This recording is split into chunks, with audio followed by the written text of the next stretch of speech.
and President of the Supreme Court of Kenya,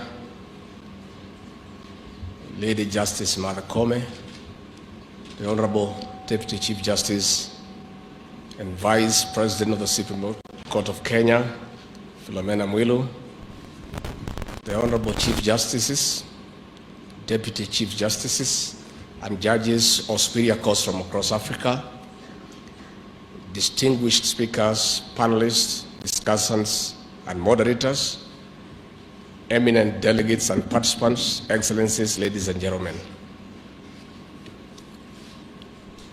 Lady Chief Justice, I must say that appearing before so many Chief Justices and judges is rather intimidating. You know, my lady, in my earlier life, before the people of Kenya decided to bring me to this side of the divide, I was a constant visitor before you in not very pleasant circumstances. So anytime you invite me, I'm a bit hesitant because appearing before you in different circumstances is rather traumatizing. But we are healing slowly, and this continuous appearing before you completes that healing. This was a high-level delegation of skilled and experienced judicial officers. The symposium was, therefore, a platform to share experiences and good practices.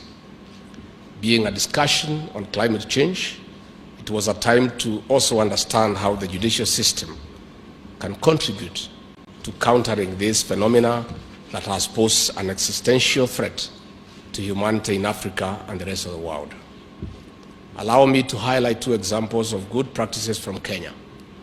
In the year 2022, the Environment and Land Court planted trees across the country to mark 10 years since establishment.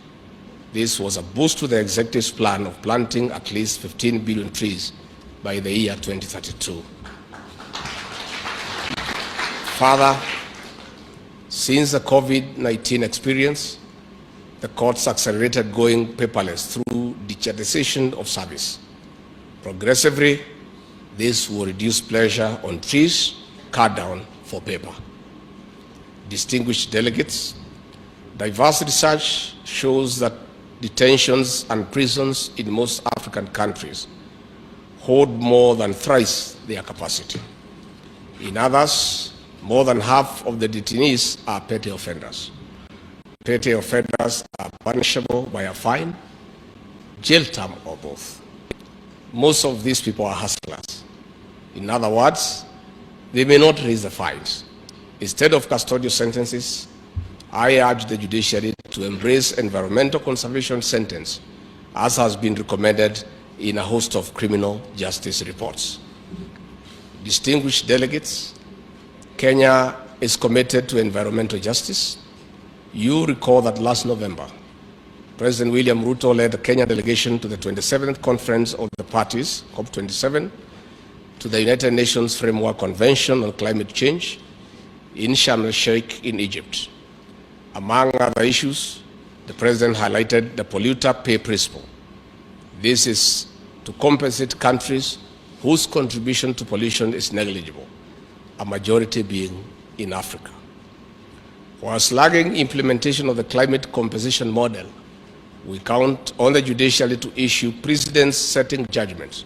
Such judgments will also inform new laws or reviews thereof for the benefit of the people.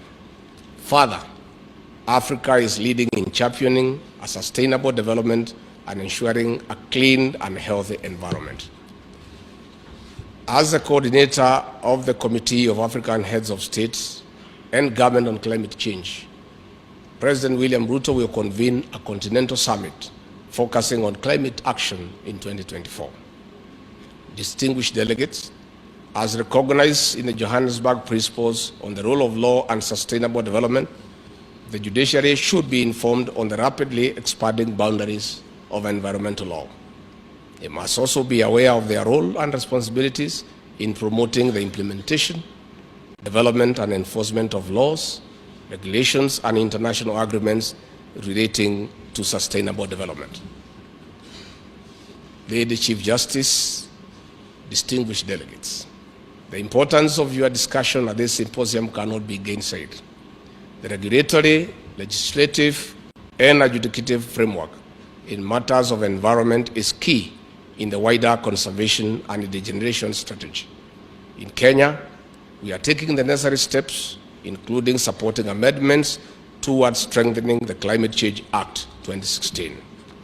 I urge the public and other interested parties to comment comprehensively on the proposed amendments through the ongoing public participation process.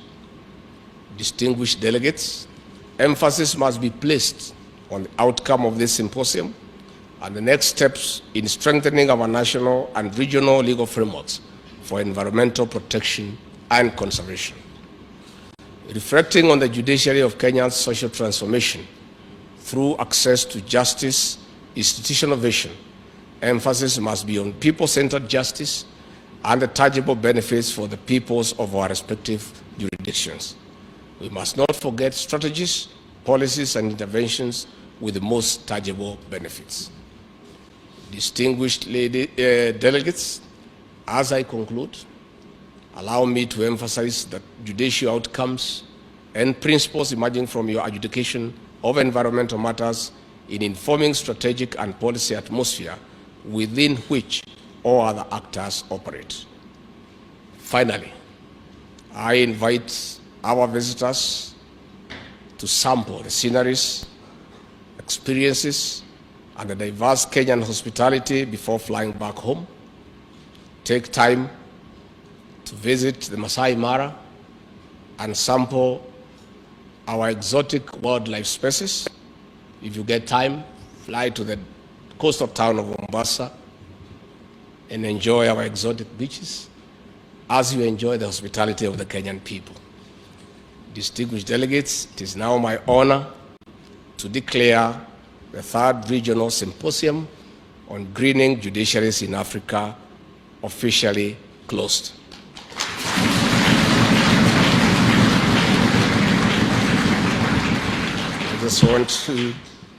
I don't want to say anything outside my official script. I just want to pass warm regards from President William Ruto, who is out of the country on official duty. He has told me to pass his greetings. He told me that he was very happy to engage you on Monday. And he told me once more to remind the Kenyan judiciary of his commitment and that of his government to protect and promote the independence of the judiciary and allow you space and empower you to dispense justice without hindrance. And it is his position that an independent, strong judiciary is good for any country, and it is good for Kenya. Thank you very much. May God bless you. Asanteni sana. Thank you.